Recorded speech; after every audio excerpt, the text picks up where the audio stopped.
Hello, my Agony Aunties. So, hi, Julia. I have a question for your brilliant podcast, please. I've been with my partner for 9 years and we have a 3-year-old son and are very happy together. Over the duration of our relationship, we have watched the family almost unravel. One of his older sisters has been active addiction for the past 10 years, but more recently, his parents are separated and his mother's alcoholism has come to light. His eldest sister and her husband have shouldered the majority of the emotional and financial implications, but the strain on them is showing. His mother has shared after some time in therapy and rehab her awful childhood trauma. There is a lot of love, support and humour in this family, but also a lot of unhealthy behaviours. Issues will blow up and either be laughed away or swept under the carpet. Do you have any thoughts on how I can navigate this, please? I imagine part of what you're asking is how much to sort of keep separate and how much to get involved, like how much to step forward and try and affect change or a conversation or do more practically if you've got your husband's family who are currently financially and emotionally doing more. And I think that's a very difficult thing to navigate regardless. But I would say that sort of communication with your husband is probably the place to start if that hasn't happened so much already, which is around, this is his family of origin. How does he feel in it? How does he want to navigate it? Because it sounds like there is a level of closeness, but there might be also some very good reasons that he has kept himself more separate that are really, really important to him. And for you to sort of basically be there to hold him in it, in whatever sort of feels most right for him. And also to have the acceptance that there might be a limit to what you can do or can control, because a lot of these things are very sort of deep rooted. And I don't know how old his mother is, but I imagine that there might be it sounds like she is doing stuff to make sense of her experience and manage her addiction. But there's probably also a limit to how much she's going to change at this point in her life. And so part of it, I think, is around acceptance.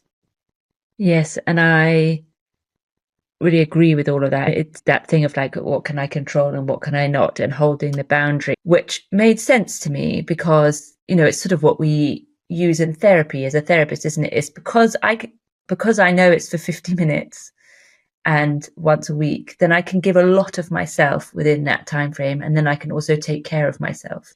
I'm thinking about your position, the person who's asking the question, as essentially in that support role, a support role for your partner, and supporting him, but also supporting yourself and not getting what could be sucked into a lot of complexity.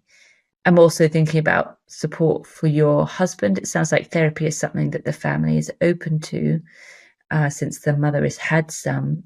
And I wonder if it was something he was open to, suggesting that might be something helpful for him. Because I think when your family of origin is going through a big moment of flux, there's been a sort of disruption to the sort of status quo, which sounds like there has been, and lots of stuff comes up for everybody, and it can get very messy and blame and distress and fights. And actually, if he has a place to take making sense of what has happened to his mum or what's he heard, how it feels for him, what does he feel about the fact that his brother and his wife has taken on more and why that might be, he's less likely to get caught in, and therefore you're less likely to get caught in unhelpful patterns. I agree with both of what you said. And from what you said, where I go is maybe have a family therapy. I mean, maybe the family of origin, if that's possible, if they're up for that. Not sure about that. Okay. I just think that people have to be at a level of at least stability. Psychological maturity. For family therapy to be helpful. Okay. But the thing that where it took me was also the responsibility to your 3-year-old and not repeat the patterns that your husband will have inherited through the family system, and to sort of be aware of those behaviours of how you deal with difficulty doesn't mirror what you see in the whole family of either burying it or laughing it or dismissing. And so that you find an emotional intelligence and language that you can use to name what's going on, to allow all range of emotions to be expressed, and to have rupture and repair. Because I think that is one of the core things that isn't happening. Linking to some of the podcasts we've done to do with addiction. Addiction is obviously a way to block the pain. And maybe it's transgenerational pain, obviously from the mother and her childhood trauma, but that may well have been passed down from her parents. So I'd be interested to look at a genogram, the patterns in the family, looking at the great-grandparents, the grandparents, naming what their behaviours were, how they died, what are the secrets. So you have a bigger story that will help you have compassion for yourself and each other, and that might change your behaviours. But I think as the wife to the child in this family, the adult child in this family is primarily, as Emily and Sophie said, to your husband and to your child.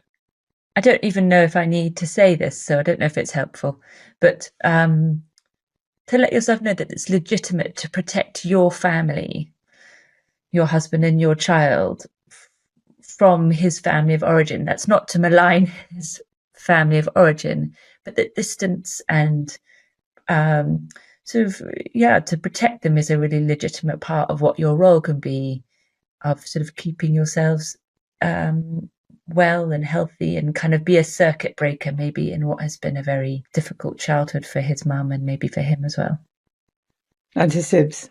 Yeah, permission to do that, to say, actually, I'm not going to come along to this event, or actually, I think we need to walk away now for a bit and then come back later, things like that.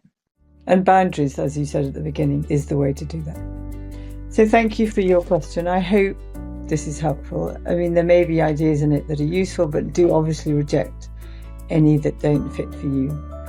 And we really wish you the best. Thank you.